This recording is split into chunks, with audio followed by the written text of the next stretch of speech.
Tere tulemast vaatama uut videot. Selles videos ma siis näitan teile, kuidas ma teen paneelidest puuri. Kuna ma olen praegu oma tütre toas, siis seekord ma saan seda natuke paremini filmida. Pluss mul on võimalus teha see siis laste lõunaune ajal ära ja praegu on valgust. Ehk siis saan näidata teile. Ja miks ma siuke välja näen, miks mu ninaalune on selline, siis me oleme põhimõtteliselt 3 nädalat siin haiged olnud vahelduveduga.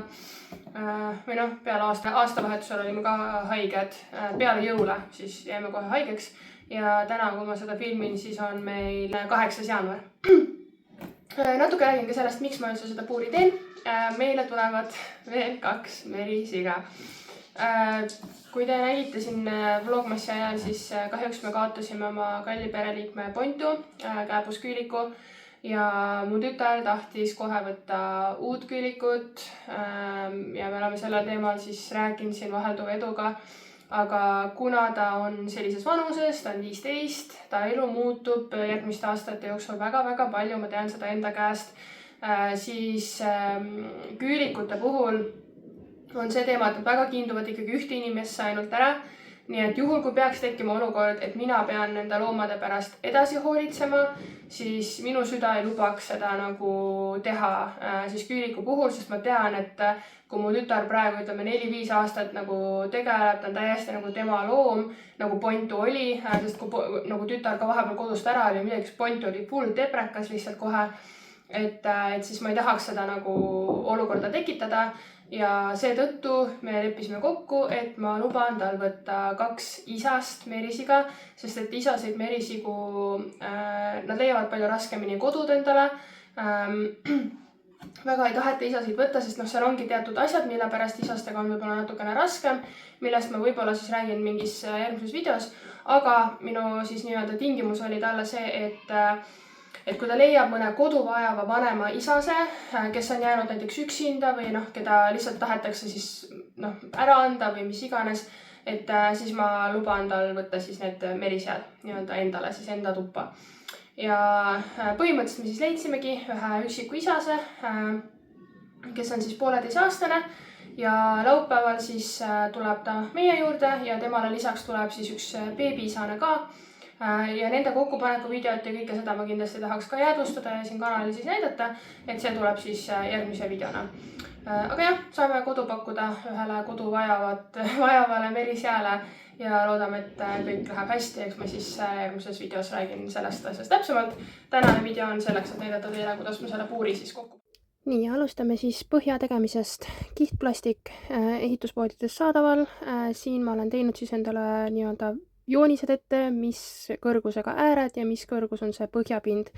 Puur tuleb siis 175x69 ja märkisin selle ära ja alati tasub üle mõõta, et mina pidin ka natukene modifitseerima seda, natuke ümber tegema, sest see tükk oli tegelikult natuke lühem, kui ta pidi olema.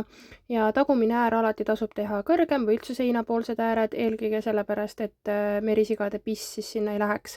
Ehk siis selline hästi-hästi lihtne video või nagu lihtne klipp siia vahele, kuidas ma selle tegin, aga mul on pikem kihtplastiku lõikamise video täiesti olemas ja ma panen sellega selle video kirjeldusse, et ma praegu selles videos ei hakanud sellele nagu aega kulutama, vaid pigem näitan teile lähemalt, kuidas ma neid paneele siis kokku panen.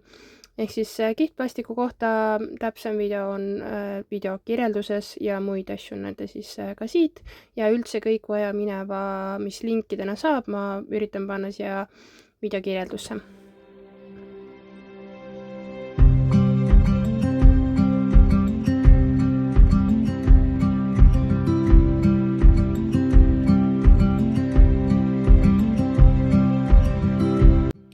Nii, ja siin ma näitan siis lähemalt, kuidas ma need nii-öelda kinnitused panen. Et kõige tähtsam ongi vaadata, et mis pidi, kuhu mingi asi minema peab ja see natuke oleneb sellest, millist puuri sa teed. Et põhja jaoks lähevad nad siis nii-öelda lamedalt sinna keskele, aga äärekinnitused lähevad siis nii, et sinna oleks võimalik hiljem juurde paneele lisada. Et seda võib täitsa rahulikult niimoodi vaadata, neil on otse nees siis need kinnitused ja ka sealt külgede pealt on nagu näha, et siis rahulikult vaadata, kuidas peab kinni nad panema ja enda puurile siis vastavalt, et kui teha veel 3-korruseline puur, siis see on natuke teistmoodi.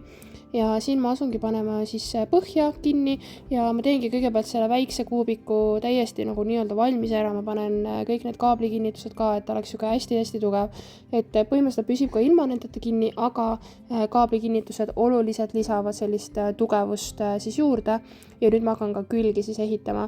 Ja sinna põhjale tulebki siis juba kihtplastik ja see jääb siis nii-öelda nutsude kõrguseks.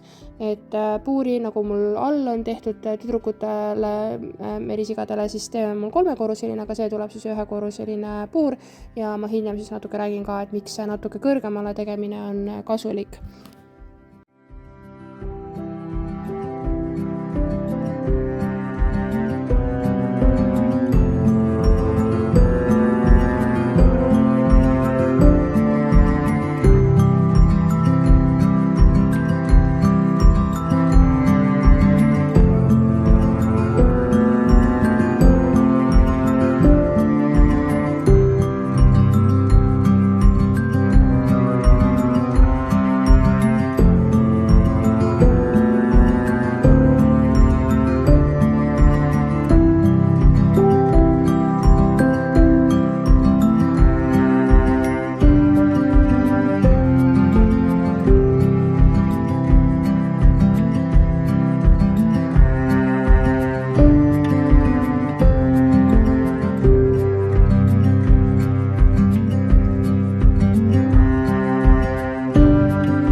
Valmist ongi.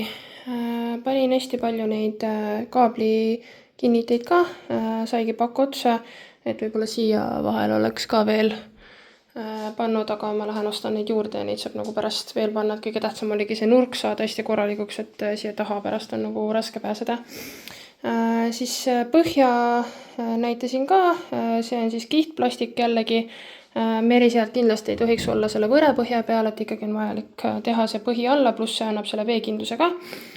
Tagaseina tegin jällegi siis suurema ja siit küljed arvutasin täiesti lihtsalt selle põhjal, et selle 2-meetrisest tükist piisaks selle puuri jaoks. Ja kõige tähtsam ongi siis see tagasein.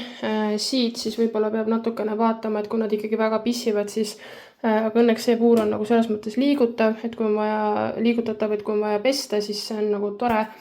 Aga sealt tagant päris seda heina kogu aeg võib-olla kätte saada on natuke nagu raske.